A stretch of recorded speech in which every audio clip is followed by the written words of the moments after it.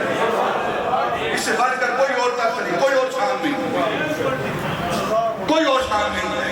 جب تخت نبوت اور رسالت بچھایا، آدم کو کہا بیٹھ، اس تخت پہ بٹھایا، آدم بڑے سونے لگتے ہیں۔ نو آؤ تم بھی بیٹھو، نو بھی بیٹھے، نو بڑے سونے لگتے ہو۔ ابراہیم آپ بھی آؤ بیٹھو، اسماعیل آپ بھی آؤ، یعقوب آپ بھی بیٹھو، یوسف آپ بھی بیٹھو۔ سارے بیٹھتے رہے، سارے بیٹھتے رہے اور خوب سجدے رہے۔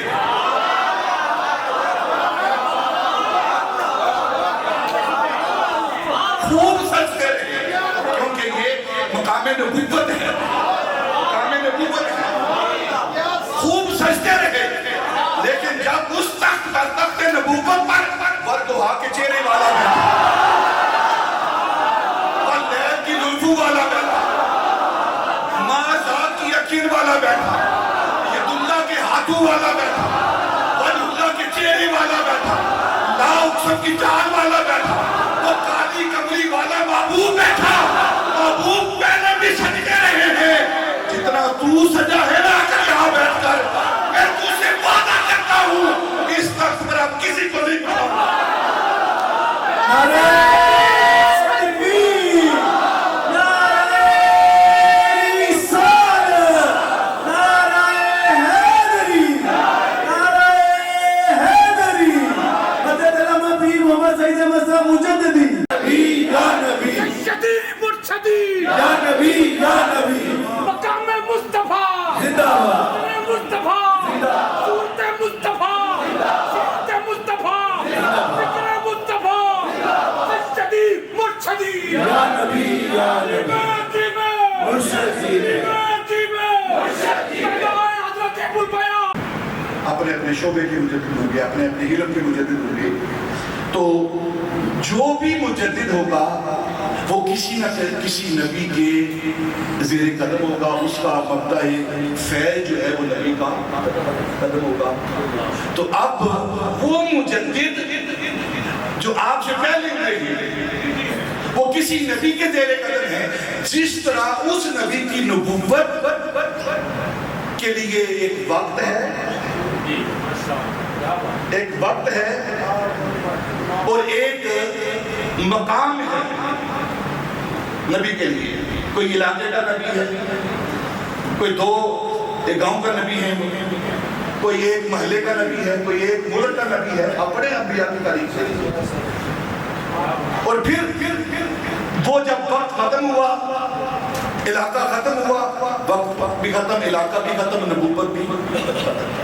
تو ہر نبی اس کے لیے وقت ہے، علاقہ ہے، اور جب وقت اور علاقہ ختم ہوا اس کی نبوت کا باب بھی بند کر دیا گیا۔ اب جتنے بھی مجدد آئے ہیں پہلے وہ سارے کے سارے کسی نبی کے زیر قدم ہیں، تو وہ اپنی قدم پر ان کا باب بند ہو گیا ہے، اپنے وقت پر ان کا باب بند ہو گیا ہے۔ اور نبی پاک صلی اللہ علیہ وسلم کی ذات و برکات وہ ذات ہیں کہ جن کی نبوت قیامت تک چلے گی، نبوت کا فیض قیامت تک چلے گا، اور آپ کی شریعت قیامت تک چلے گی۔ اور پھر آپ کی نبوت کے لیے کوئی علاقہ نہیں، کوئی ملک نہیں، آپ اللہ کی ساری مخلوق کے نبی ہیں۔ جس طرح نبی پاک اللہ کی مخلوق کے ساری مخلوق کے نبی ہیں، اور جس طرح آپ کی نبوت ازل سے لے کر ابد تک ہے، اسی طرح جو آپ سے فیض لینے والی ہستی ہے، جن کا مبدأ فیض اور فیاض نبی پاک کی ذات ہے، حضرت امام ربانی، ان کی تجرید بھی ختم نہیں ہوئی، ان کی تجرید بھی ختم نہیں ہوئی۔